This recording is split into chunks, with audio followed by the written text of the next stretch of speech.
Kita turut prihatin dengan situasi ini dan kita ada dalam barisan masyarakat mensuarakan apa yang menjadi nurani mereka. Itu kalau cuman beras, cuman yang naik kan nggak hanya beras, beras naik, gula naik, minyak naik, semuanya naik gitu.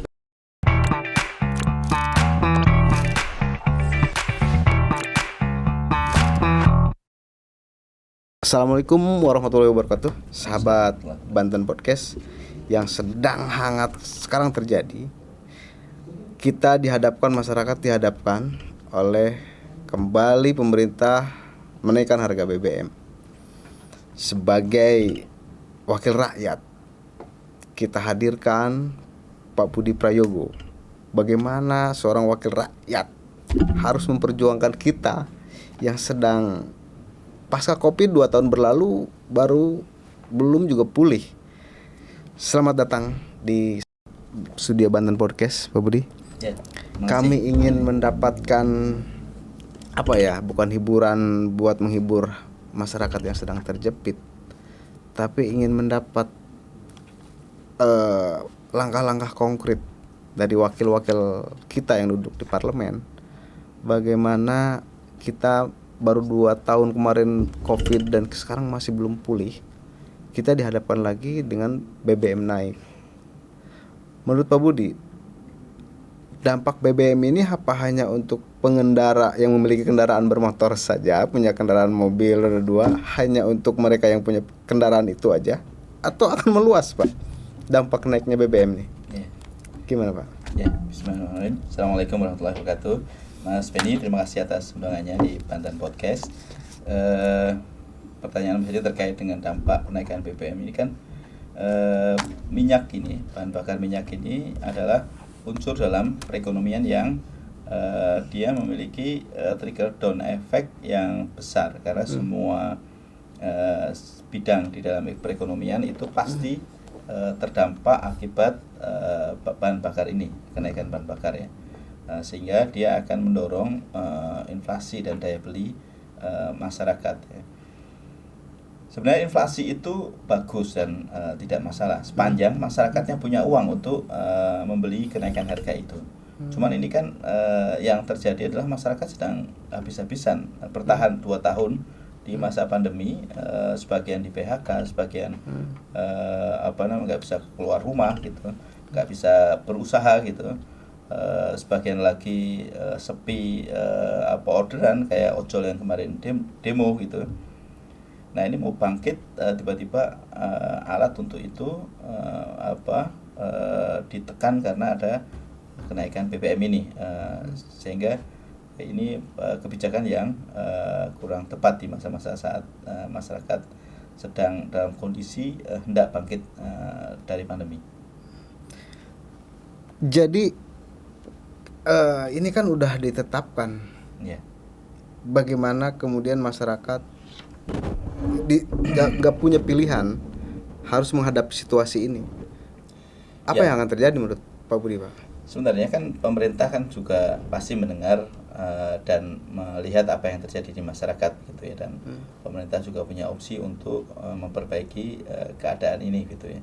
Memang ada opsi untuk memperbaiki efek dari inflasi itu dengan program bantuan inflasi ini ya, yang diperintahkan oleh pemerintah pusat dan harus ikutin oleh provinsi dan kabupaten dalam bentuk bantuan inflasi, istilah terminologi yang digunakan itu bantalan ya, bantuan untuk subsidi gitu ya, 600.000 atau untuk 4 bulan. Ya ini kita mengapresiasi itu gitu ya, tapi dampak dari kenaikan BBM ini lebih dalam dari itu, karena dia sangat berpengaruh terhadap daya beli yang dimiliki oleh masyarakat ya. 600 untuk 6 bulan itu pasti sangat kurang untuk masyarakat saat ini yang dengan 600.000 pun ketika tergerus oleh inflasi akan kemampuannya untuk menukar atau untuk membeli sesuatu itu pasti akan turun karena inflasi yang terjadi. Kemarin waktu terakhir juga ribuan ojol menduduki DPRD Banten dan pemerintah Provinsi Banten. Besoknya lagi mungkin bakal ada petani atau besoknya lagi siapa. Bagaimana menghadapi aksi-aksi unjuk rasa Pak untuk di tingkat provinsi? Ya ini saya waktu menerima ojol saya tanya, kalian ada yang nyuruh nggak, ada yang mensponsori nggak? Nggak ada Pak. Kita ini karena perut kita Pak, kita sudah puasa 2 tahun, prihatin 2 tahun, udah sengsara lah 2 tahun. Kita mau berusaha, ditekan lagi dengan ini gitu. Ya gimana kita kita nggak turun ke sini gitu, karena memang sudah di luar kemampuan kami untuk nahan itu. Dan saya rasa aksi-aksi itu memang genuine ya, memang itu yang kondisi yang terjadi di masyarakat tanpa ada rekayasa apapun gitu ya. Ya semestinya pemerintah mendengar keadaan itu dan memperbaiki kebijakan di tingkat pusat tentunya ya. Nah, ini kan masalah bagaimana kita mengalokasikan anggaran aja. Anggaran apakah mau dipencet ke kanan, dia gelombongnya belok ke kiri, atau pencet kiri gelombongnya belok ke kanan, kira-kira gitu. Ya kalau mau meringankan beban masyarakat dengan BBM, ya kurangi belanja infrastruktur, kira-kira gitu. Nanti kalau situasi sudah membaik, silakan belanja infrastruktur dan belanja infrastruktur ya, silakan belanja infrastruktur. Tapi jangan dipaksa sekarang itu belanja infrastrukturnya tinggi sehingga porsi yang tadinya untuk subsidi itu kemudian dihilangkan. Cukup nggak Pak? Itu subsidi 600.000 itu bantuan langsung tunai. Subsidi BBM itu 300.000 per bulan. Iya.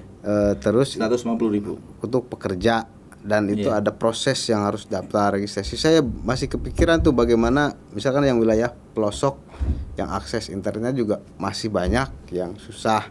Masih kepikiran tuh karena harus daftar online. Iya. Nah, bagaimana menurut Bapak? Ya, apakah cukup mengobati rasa? Ya, karena ya kalau itu bisa mengobati rasa kekecewaan masyarakat, pasti mereka nggak datang demo. Ya ada demo. Iya. Kalau memang terobati ya. Kalau mereka masih datang demo, berarti luka mereka belum terobati gitu aja.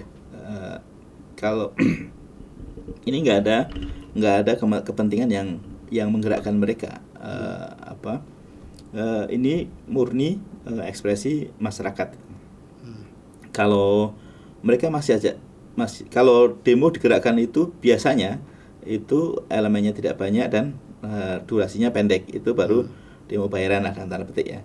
Tapi kalau elemennya bermacam-macam dan terus gitu, tapi memang ada masalah mendasar yang belum bisa diselesaikan oleh masyarakat. BLT yang dijanjikan itu belum dianggap sebagai solusi bagi mereka. Kalau itu sudah dianggap sebagai solusi, pasti mereka nggak akan demo. Dan ini kan terjadi di berbagai daerah. Di Jakarta lebih parah di ibu kota. Iya, Makassar lebih parah lagi. Lebih parah. Jawa Barat dan hampir semua pulau, semua provinsi ini terjadi gejolak yang seperti ini gitu ya. Saya rasa ini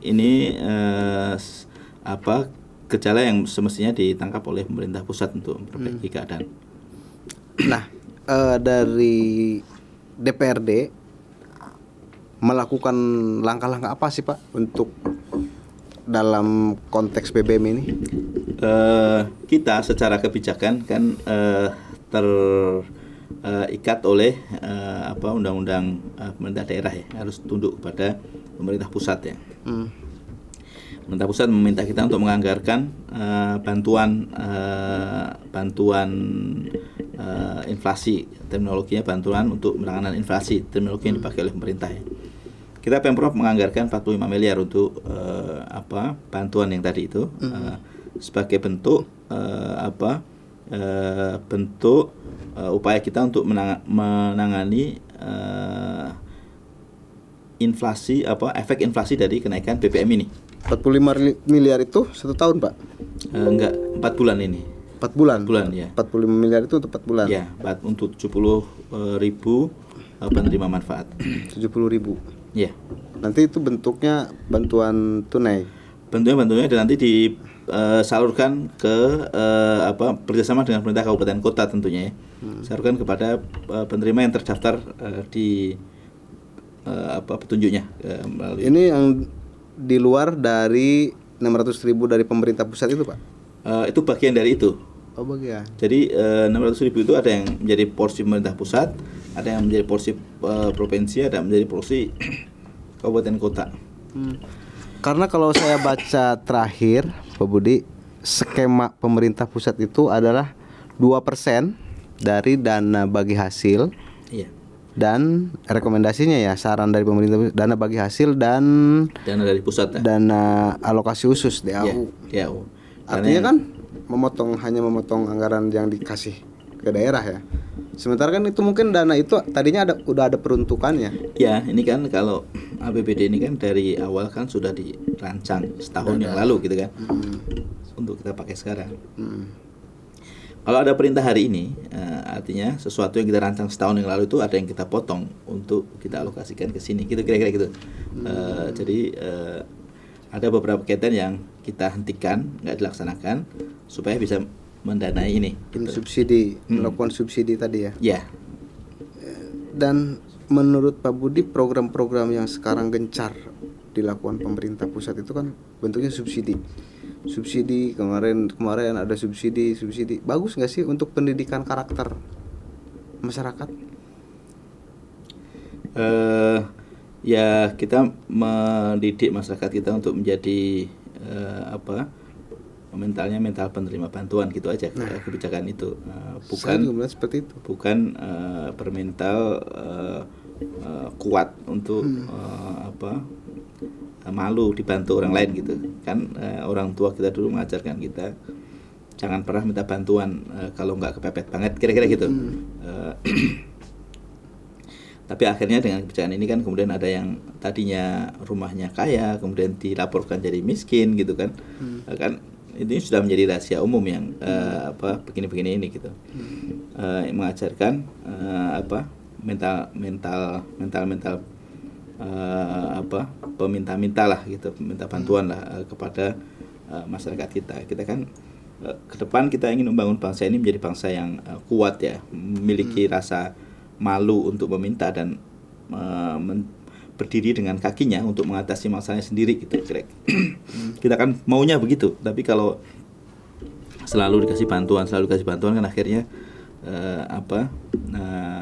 keinginan untuk survive, untuk berjuang, untuk berhasil dengan kakinya sendiri itu menjadi melemah gitu kan.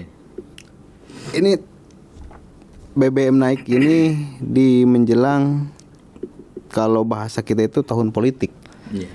Ada risiko, ada hubungannya nggak sih Pak? Misalkan pemerintah sedang melakukan sesuatu hal yang ada hubungannya dengan kepentingan politik misalkan. Menurut pandangan Pak Budi? Ya kalau udah masuk ke tafsir politik semua bisa dihubungkan ya. Kalau udah masuk ke tafsir politik ya semua pasti bisa dihubungkan. Karena ada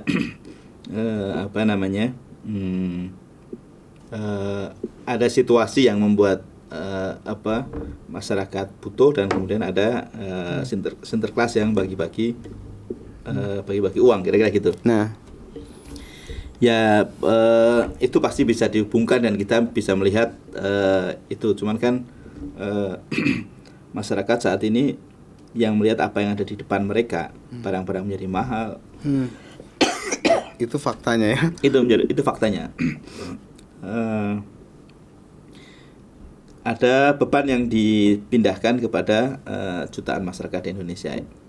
Itu yang kalau kemudian ada sinterklas yang datang dan berbaik hati kepada mereka dan kemudian masyarakat simpati kepada pemberinya, ya itu efek politik yang diinginkan oleh pembuat kebijakan.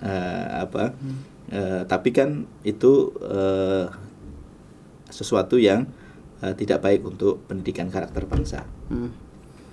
Kalau secara pribadi dan secara background partai PKS, Pak Budi adalah bagian dari kader pengurus PKS, Partai Keadilan Sosial. Bagaimana Partai Keadilan Sejahtera. Partai Keadilan Sejahtera ini melakukan langkah-langkah untuk bagaimana meredam masyarakat tidak bergejolak gitu dalam menghadapi kenaikan BBM?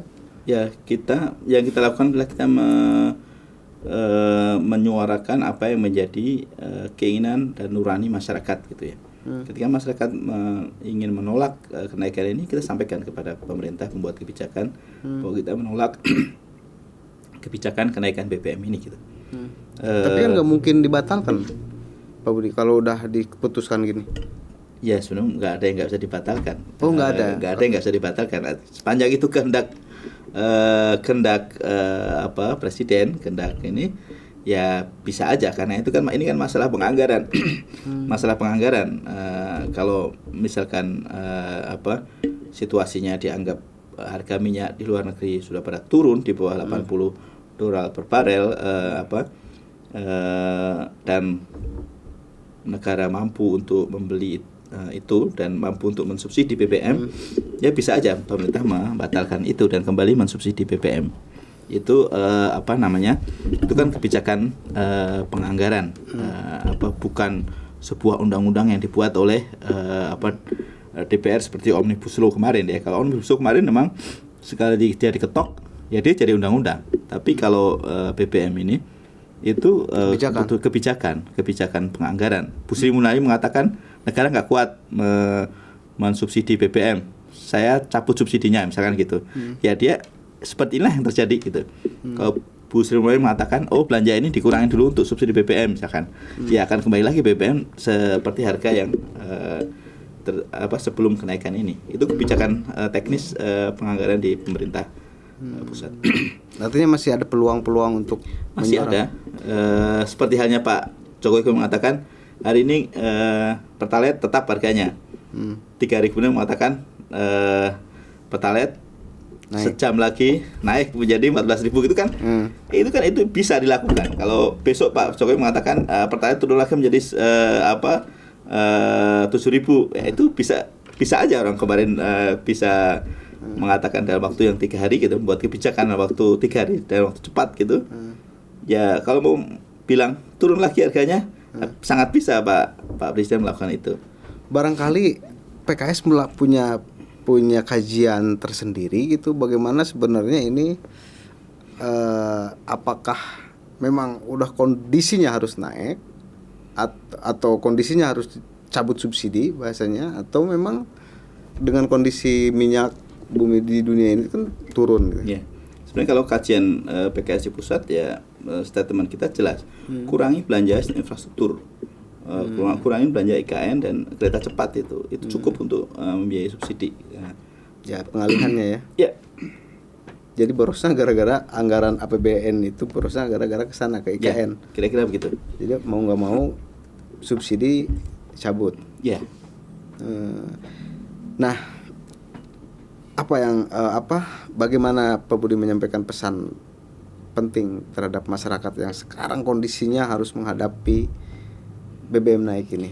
Ya, yang saya sampaikan adalah kita turut prihatin dengan situasi ini dan kita ada dalam barisan masyarakat mensuarakan apa yang menjadi nurani mereka untuk mengatakan bahwa mereka tidak mau BBM ini naik dan kita menolak kebijakan itu. Kemudian kita berharap pemerintah mengkoreksi kebijakan itu, karena kalau demo-demo ini terjadi dan durasinya panjang, itu bukan demo bayaran, itu memang nurani masyarakat gitu, yang harus didengar oleh pemerintah, karena tugas pemerintah adalah mensejahterakan masyarakat dan melindungi mereka, kepentingan mereka, termasuk kepentingan ekonomi mereka dari kebijakan kenaikan BBM ini.